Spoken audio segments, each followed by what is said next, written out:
يا من عصيت الله يوما غافلا أنسيت أن الله قد أعطاك نعم. ونعوذ بالله من شرور أنفسنا وسيئات أعمالنا. من يهده الله فلا مضل له ومن يضلله فلا هادي له. ونشهد أن لا إله إلا الله وحده لا شريك له ولي الصالحين وإله الأولين والآخرين وجامع الناس كافة يوم الدين. ونشهد أن محمدًا عبد الله ورسوله الأمين أرسله الله بالهدى ودين الحق ليظهره على الدين كله ولو كره المشركون. صلى الله عليه وعلى آله وصحبه وسلم تسليما كثيرا. إخواني الأفاضل وأخواتي الفضليات، تواطأ شرع الله عز وجل، شرعه الحنيف والعقل السليم، على وجوب الوحدة بين أفراد الأمم ليصلح الله حال هذه الأمم. فإن الأمم من غير جماعة ولا وحدة مآلها إلى خراب ومآلها إلى دمار. ولذلك أثنى الله عز وجل على الجماعة أيما ثنى، وشد النكير جل وعلا على التفرقة والفرقة، فأمر بالوحدة فقال: واعتصموا بحبل الله جميعا ولا تفرقوا. وأوحى إلى نبيه صلى الله عليه وسلم كما في الترمذي: عليكم بالجماعة وإياكم والفرقة. My dearest brothers and sisters, Allah subhanahu wa ta'ala's divine revelation and the intellect come together to establish one of the most important facts of success. And this fact is the importance of unity. If there is no unity, there is no success. This fact, it is established in our very nature. It is something that Allah subhanahu wa ta'ala embedded in our nature, that we always feel the need of unity. Even if you are confident about doing something, you always like to seek advice, to see what people can advise you with. It is something embedded in our very nature. We always feel the need of talking to others and working together with others. And this intellectual fact is established very well in Allah's book, subhanahu wa ta'ala. Allah subhanahu wa ta'ala commanded us: وَاعْتَصِمُوا بِحَبِّ اللَّهِ جَمِيعًا وَلَا تَفَرَّقُوا. Stick together, hold firmly into the rope of Allah, all of you. وَلَا تَفَرَّقُوا, and do not dissociate from each other. This is a fact. Now, when we put this fact on the side and try to see how much we are practicing this fact as a ummah, we find ourselves in a great failure. We're not actually a united nation ummah. We are an ummah, but we are not associating with each other. The reason being, there are many reasons. I'm just going to speak about one reason. It's because we have lost the way how we should be thinking. Al-Fikr al-Sahih. I don't think there is any harm to quote what one of the French philosophers, one of the great Western philosophers, François-Marie, that's his name. He's known amongst people as Voltaire. That's not his real name. His name is François-Marie. This person, 200 years ago, he said, if you want to, إذا أردت إنهاض شعب فعلمه كيف يفكر. If you want to revive a nation, to make them exist, you have to teach them how to think. And that is a fact we have in the Quran al-Kareem. Allah subhanahu wa ta'ala in many verses addresses the intellect, the way how we think. This is a major problem, my dearest brothers and sisters, because we always ask, what is wrong with us? What is wrong with us? We have Rabb al-Alameen as our Lord. We have Rabb al-Alameen as our Ilah. We only worship one God. We have one prophet and messenger who've been sent to us and to all mankind. We have one book containing the divine revelation. We have one path. So why are we struggling? One of the major issues, Ikhwani, we have to know this, is because we lost the way how we should be thinking.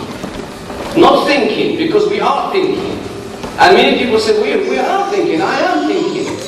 Yes, we are, but the problem is we're not thinking in the right way. We're not thinking collectively anymore.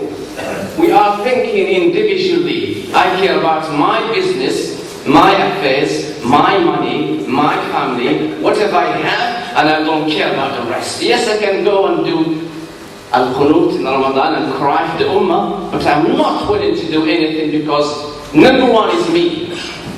Number one is what I have. And this is a major error we have in the Ummah, because the Prophet ﷺ, the only path that he took towards success is that he didn't have this idea of me and you. He thought of himself as he would think of others. And he would think of others as he would think of himself. To the extent, Ikhwani, my dearest brothers and sisters, to the extent that the Prophet ﷺ will actually take from what he has to give it to others. When the companions used to hold one stone against their stomachs out of hunger, they would find him ﷺ holding two stones, not one stone. When the Sahaba struggled, he struggled. When they suffered, he suffered. He used to be part of the community, and that's why he succeeded within 23 years. Only 23 years. He managed to establish the best state on earth, which continued until today. That's why me and you, in this hour, in this place, worshiping Allah subhanahu wa ta'ala. Since that time, 1,400 years ago. What made him very successful? Yes, he was a prophet, he was the final messenger of Allah, but the key is that he knew how to succeed. He knew how to succeed. First of all, unity. And that's what he taught his companions. لا يؤمن أحدكم حتى يحب لأخيه ما يحب لنفسه. He said, none of you will be a true believer. If you think that you are a believer, then this is the skill. These are the measures to see if we are actually true believers or not. He said, none of you will be a true believer until you love your brothers what you love yourself. Now, let's put ourselves on the scale of this heading. Do we really love others what we love ourselves? Let's be honest. Because being honest is the first step towards success. Let's be honest, brothers. 99% of us here, we think about ourselves before others.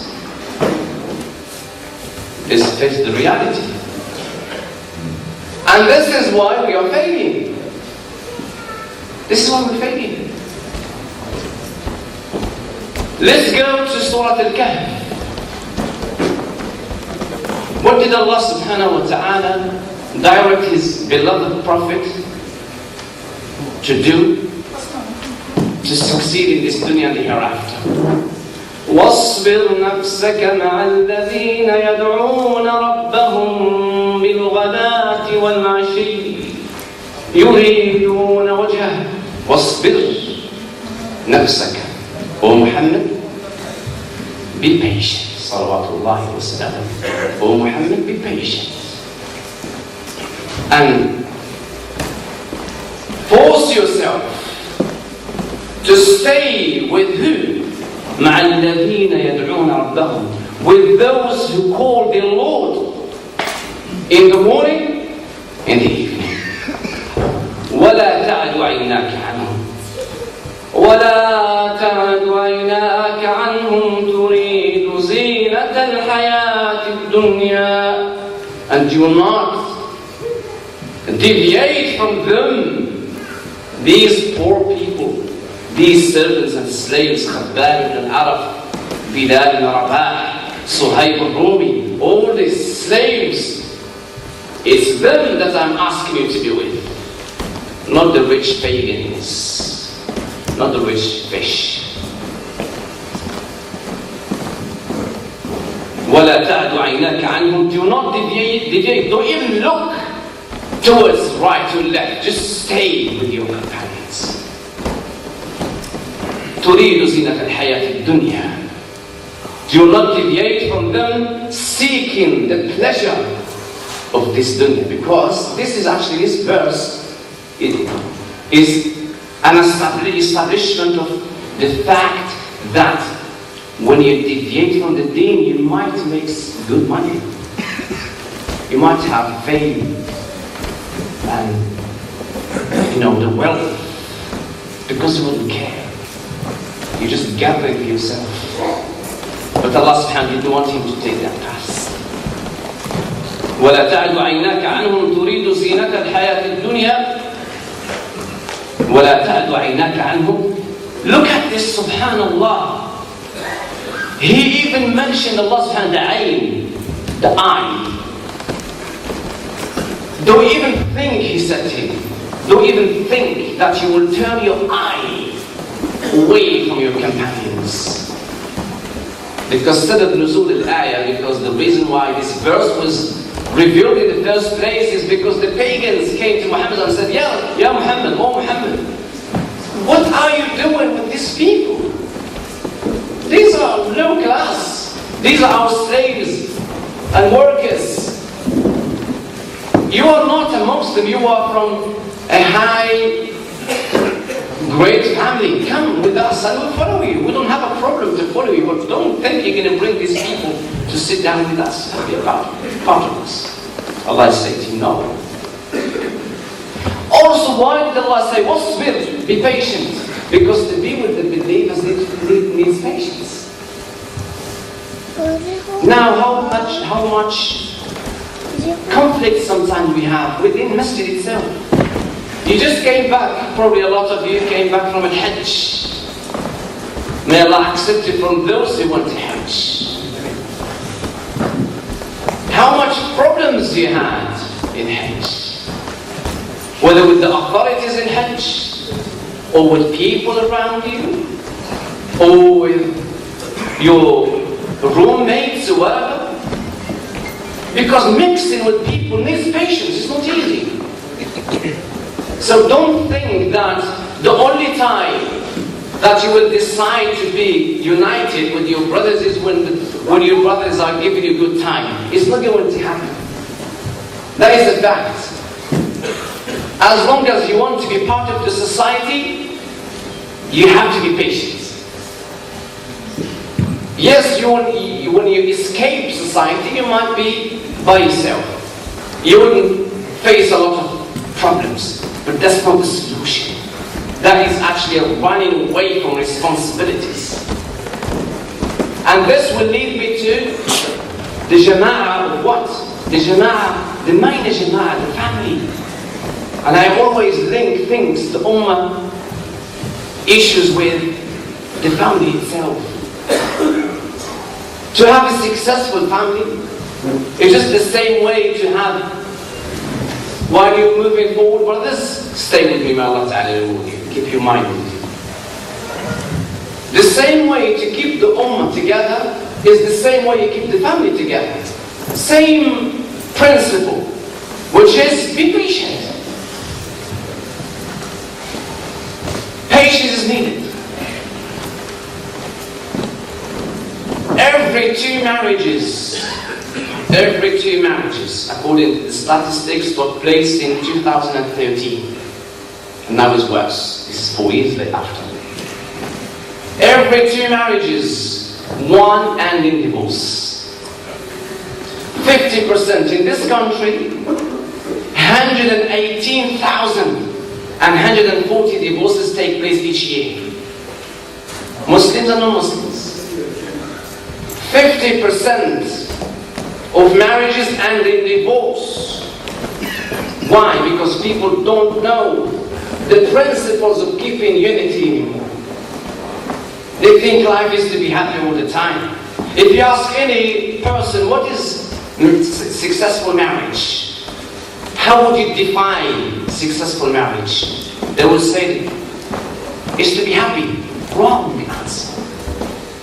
Being happy doesn't mean successful marriage. Because there is no marriage that is free from conflicts and problems. The successful marriage is the marriage that teaches you how to enjoy the relationship, how to enjoy the family with its problems and complications, and work around the complications that you might face as a spouse or a parent, or as a parent, or as a child. There are children running away from home. There are husbands running away from responsibility. There are sisters running away asking khul'a all day long. And I'm a family counselor, and I know what I'm talking about. In a daily basis, I get cases of khul'a, which means the sister is had enough, she said. And when you investigate the issue, the problem, false. Because the Prophet ﷺ, the best of human beings, he had to stop talking to his wives for 29 days because of the hassle they were giving him. There's no marriage that is free of problems. You just want to be happy all the time. We're humans. Allah didn't create us to be angels. So the way how we look at the Ummah, how the Ummah should be united, is the same way how we should look at the family, how to keep the family together. Same principle. Isbir nafsak, Allah said. You need to be patient with your brothers to form this unity. Also you need to be patient with your spouse to form the family. أقول قولي هذا وأستغفر الله لي ولكم.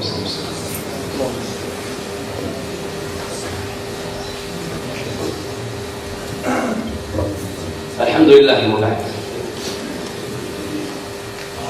I'm going to finish because the time the prophets are giving me in this khutbah is very limited.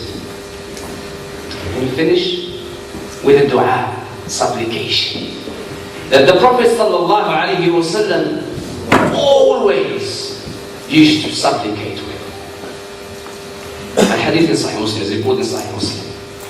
The Prophet used to say, alayhi salatu Allahumma inni a'udhu bika min ilmin la yanfa' wa min qalbin la yakhsha wa min nafsin la tashba' wa min da'watin la yustajab laha.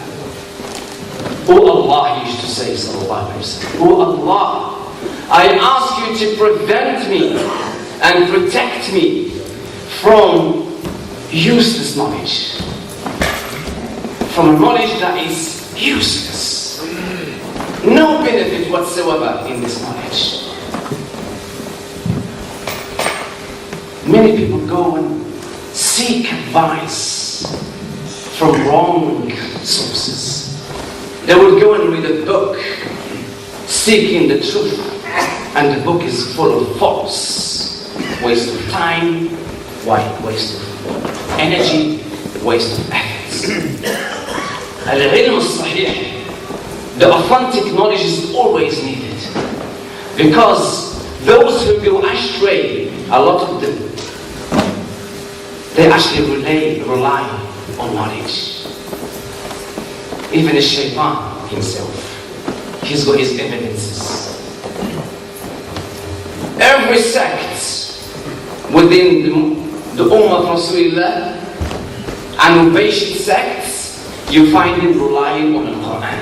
Al-Khawarij, they have evidences from the Quran for their bid'ah. Al-Murji'ah, they have evidences from the Quran. Al-Shia, Al-Imamiyya, Al-Ja'fariyya, Al-Ithna Ashriyya, they have their evidences from the Quran. Everyone can go to the Quran and understand in a certain way and form certain understanding. But the Quran is only one thing. We have to understand it as Allah wants us to understand it. It's only one way. So for the Prophet ﷺ to ask Allah to prevent him from useless ilm is very important. Second dua he used to say, وَقَلْبٍ لَا يَخْشَى. Oh Allah, prevent me from a heart that has no reflection. We have hearts. These hearts bring us to the masjid to pray Jumu'ah. But the hearts sometimes can be defective and ill and sick. Because you're not willing to move forward. You don't mind to pray Jumu'ah, but you're not willing to pray 5 times a day. So you have something in the heart, bringing you to the masjid was very limited. Reflect sometimes, and sometimes doesn't reflect. Yes, I'm willing to spend £100 on my child when I buy him football boots. No problem, because my son loves Ronaldo, one of his shoes. So I'm willing to pay £100. But I'm not willing to give £5 fi sabilillah. This is where the heart is defective, has defects within it, which needs a lot of work. I am willing to sit down and watch a movie for 2 hours. Useless movies. But I'm not willing to sit down and do my adhkar, as-sabah al-masa, or do my Quran, my daily Quran. Well, I don't have time. Wallahi, I love Al-Quran. I love it. Because it's Allah's book. Wallah, I'm so busy. But this person, you find him watching a movie for 2-3 hours. Or sitting in Costa for 2-3 hours. Going through his WhatsApp. And then he would say, Wallah, I don't have time. It's not an obligation on me to read the Quran. This is where the heart is defected and we don't know. And it keeps going like that, taking us step by step until we are completely destroyed. The third thing the Prophet used to ask Allah to prevent him from, وَنَفْسٍ لَا تَشْبَهْ. Greed.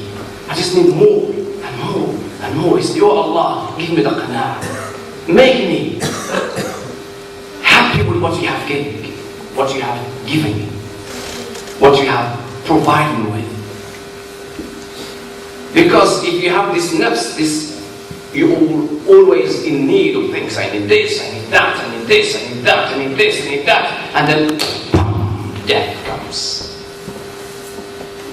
Allah will not going to ask in your grave about your Lamborghinis, BMW, how many cars you have, how many wives you have.